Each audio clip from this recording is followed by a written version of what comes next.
Yo guys, Paunchy here, and today I want to talk about the Euclidean sequencer. I realize it's been out for a little bit and I haven't talked about it yet, so I wanted to do that. So the way you get to it is you hit the trig button twice. It'll say Euclidean, so this is the menu here. So we'll go through each one here. What is the Euclidean sequencer? It's basically a pulse generator is how you can look at it. Now, what is a pulse? In this context, you can look at a pulse as basically just a trig. So it's kind of a way to populate your pattern with some trigs, or I should say populate a track with some trigs. And so you can kind of come up with some really cool rhythms this way. So it's, if you already have trigs on a track, it will actually ignore those as soon as you turn it on, which is with this mode, with this encoder right here. Just flip that on and you're in Euclidean mode. So let's go through each one of these individually. So PL1, it's basically pulse generator 1. So the more you turn this up, oh, and you want to be in record mode, of course. The more that you turn this up, it will create pulses or trigs in your pattern for a specific track, and it'll, you know, the higher you turn it up, the more it will do it, and it goes all the way up to 16. So you'll notice that when it's on 16, you just have every single trig, you know, the whole pattern is populated with 16 trigs. So, you know, if you do something like 7, then you'll notice you can count 1, 2, 3, 4, 5, 6, 7. You have 7 pulses, 7 trigs. So PL2 is a second generator. So if you add 1, for example, you don't get anything. But if you add 2, then you get more and more trigs the more you turn it up. Now, the cool thing about the Euclidean is the pulse generators can basically react in certain ways together, but we'll talk about that in a little bit. So PL1, PL2, LEN is length. Now the reason it's set to, or it says NA right now, is because we just have our length set to 16.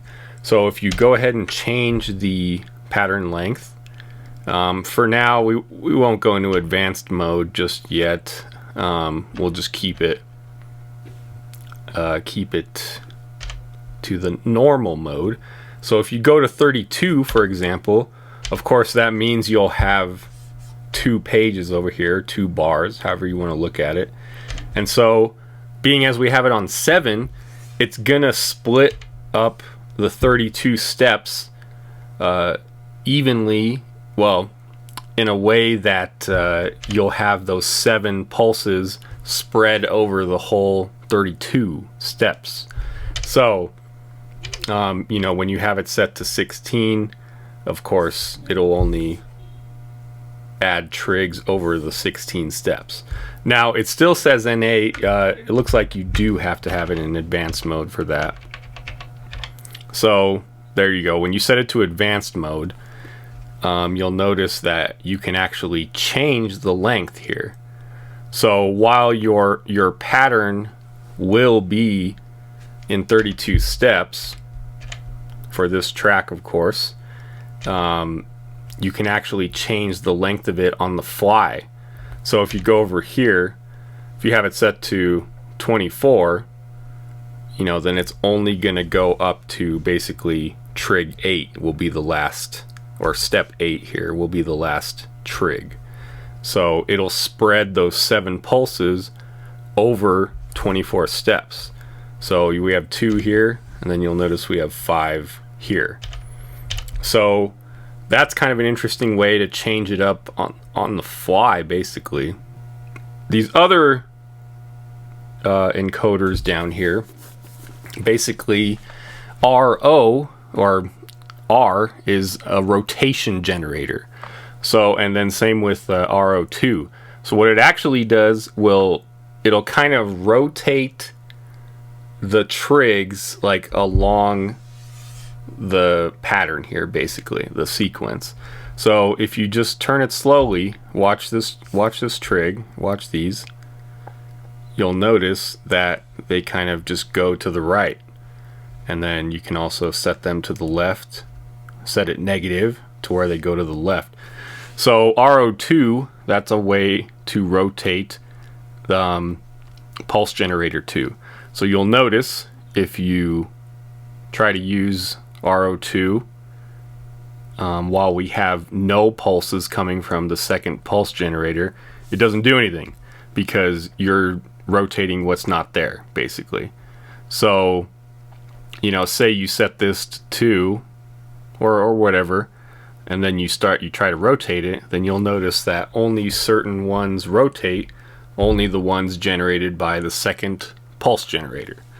So now musically, well, let's go over this last one here. So TRO is basically like these rotation generators, except it rotates the whole track. So whatever pulses you have laid down here, whatever trigs, it will just rotate all of them. So there you go, you can see that happening in real time. This one's nice to tell what's going on because you have these two right here next to each other. So if you rotate the track rotation, then you'll see that these are just going left and right based on where you set it. Whereas if you do just this one, then you'll notice that only the pulses from PL2 are being rotated. The Boolean operator thing, we will actually come back to that because we kind of need to understand how this thing works or how it sounds in the first place. So, you know, all this stuff is well and good, but how do you use it? So on this track right here, I actually have a bass sound. It's just a sample. If you're curious how to get that, leave a comment down below. Maybe I'll make a video about that. But it's just a bass waveform. It's a sawtooth. So what happens when you play these? Let's find out.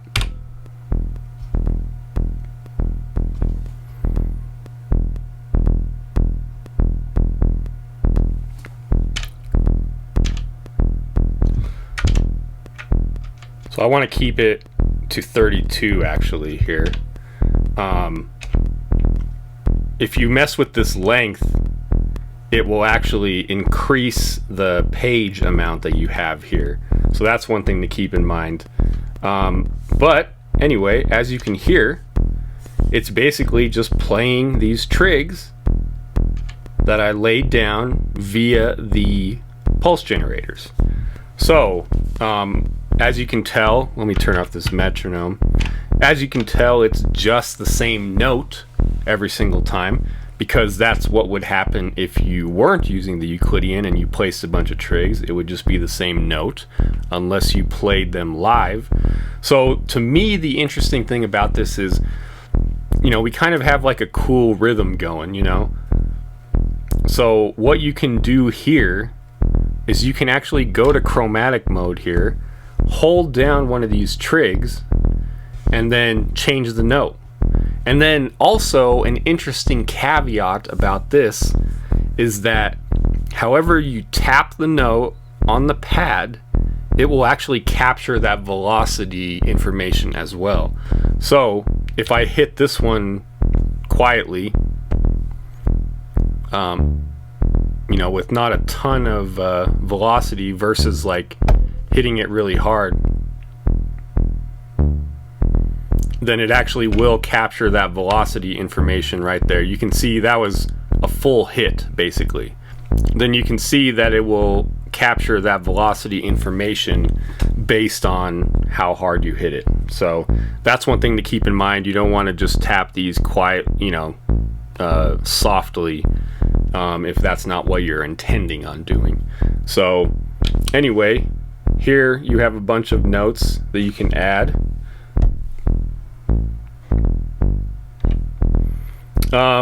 for the sake of this example, I'm going to turn this back down to 16.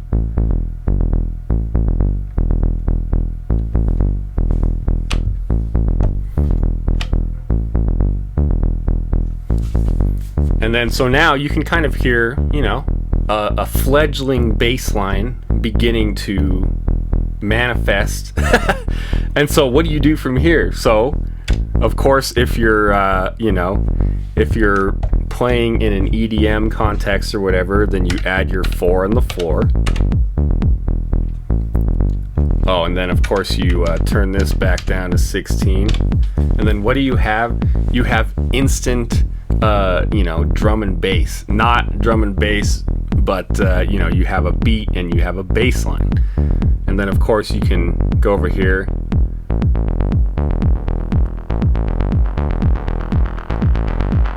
you know, and mess with different things like that. So yeah, that's the Euclidean in a nutshell. It's a way of generating trigs for you. And what, you know, what does that mean? Really, all that means is you're generating a certain kind of rhythm. So the Euclidean is super easy for getting, you know, ideas down quickly. You know, of course, you don't have to necessarily do the 4 on the floor thing.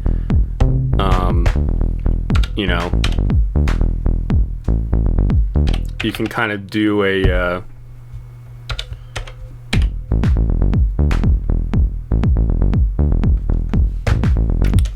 you know, well, you can change it up in different ways.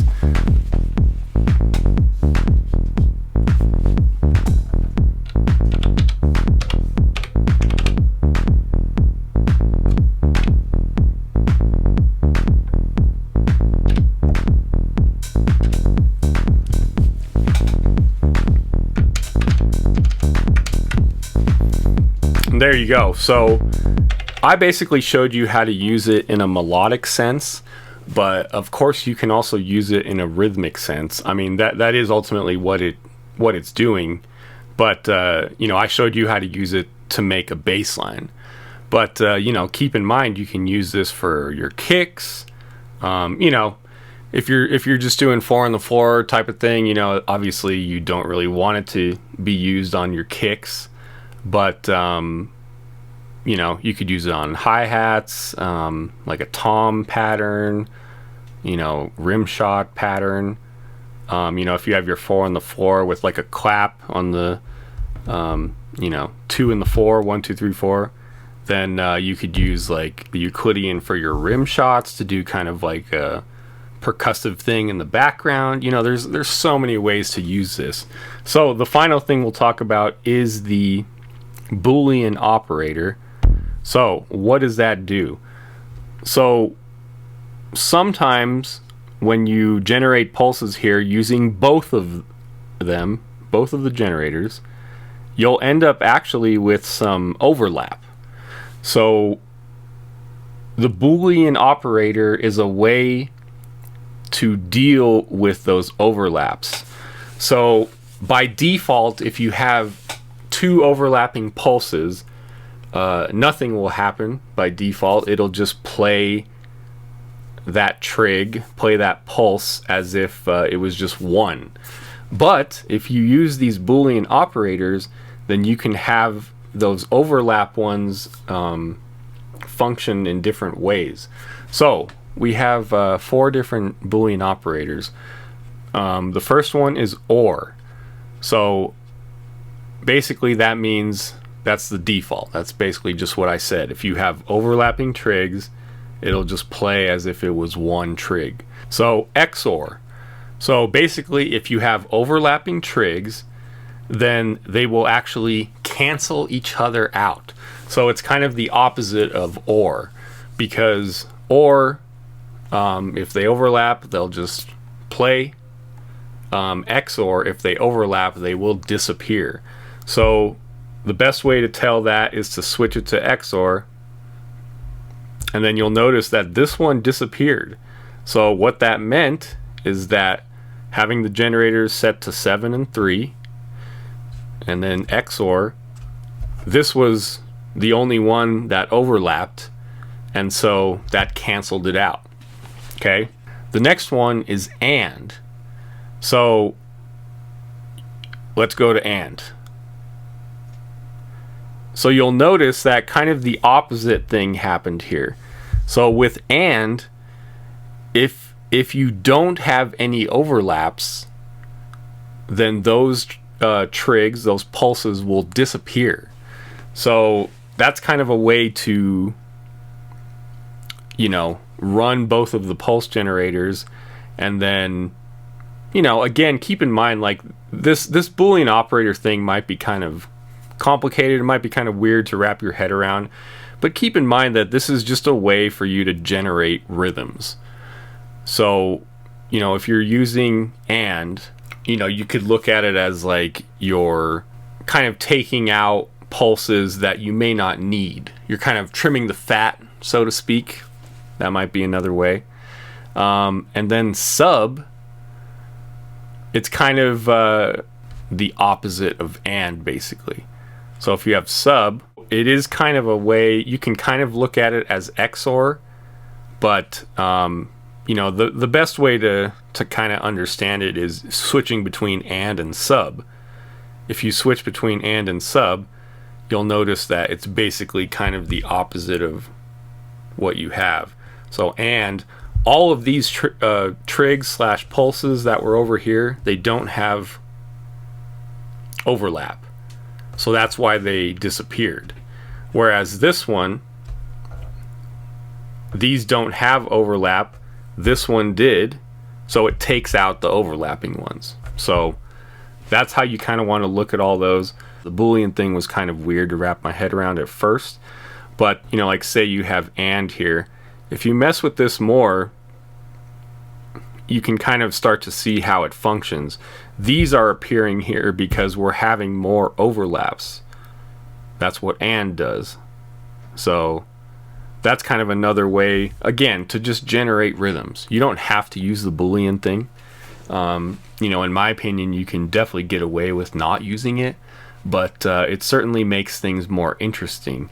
Now, keep in mind, you can look at this, you know, this is from like a pattern generation perspective. Like, you know, you're not at a live show, you're just at home in your studio, you're wanting to generate some patterns, and the Euclidean is perfect for that because you don't really have to think about it and you can kind of just flow a little more.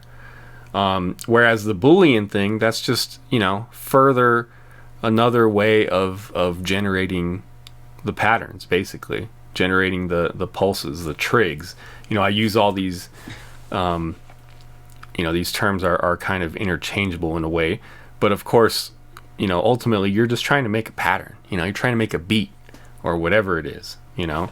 So, you know, using this in a live context kind of changes things up. You know, with the Boolean thing here, like, let's play this.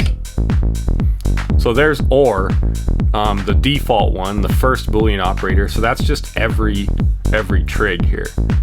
Also, yeah, we don't want the pulse generators to be equal.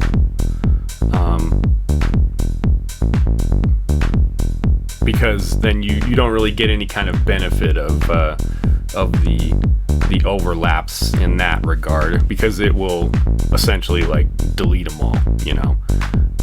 Like if you did something like this, if you did XOR, every single one of them overlaps, so they all disappear.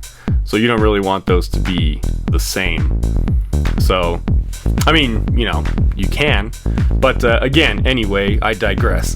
From a live perspective, you know, you can use, you know, like the rotations to change it up, you know.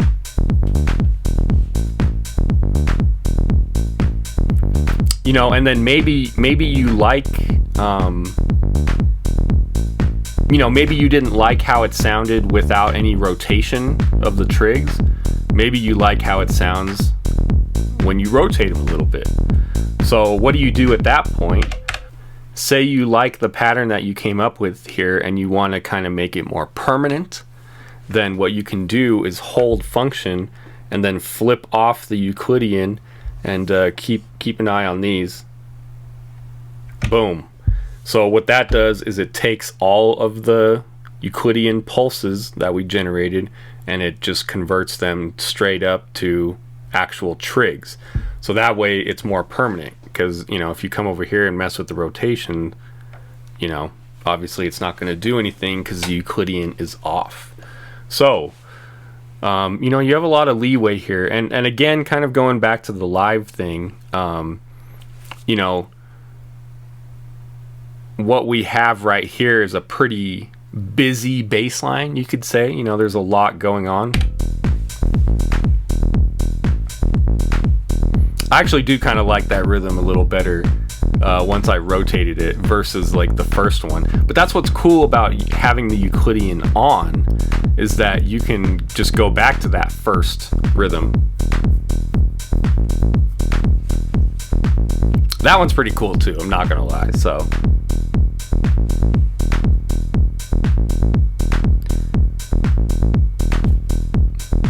you know, so then you could rotate it back. You know, you just memorize like, oh, I had it on +4. So, you know, it's a great way to also change up your rhythms on the fly, like in an improv sense. So, yeah, the Euclidean is pretty amazing. If you're not using it, I highly recommend trying it out, because you might like it. For me, the thing that really opened it up was the fact that you can hold these and change the notes. Because if you weren't able to change the notes, I was kind of like, what's the point of that? At least in terms of a melodic sense. So yeah, go out there, make some cool patterns. Let me know if you have any questions about the Euclidean, and I will see you in the next one.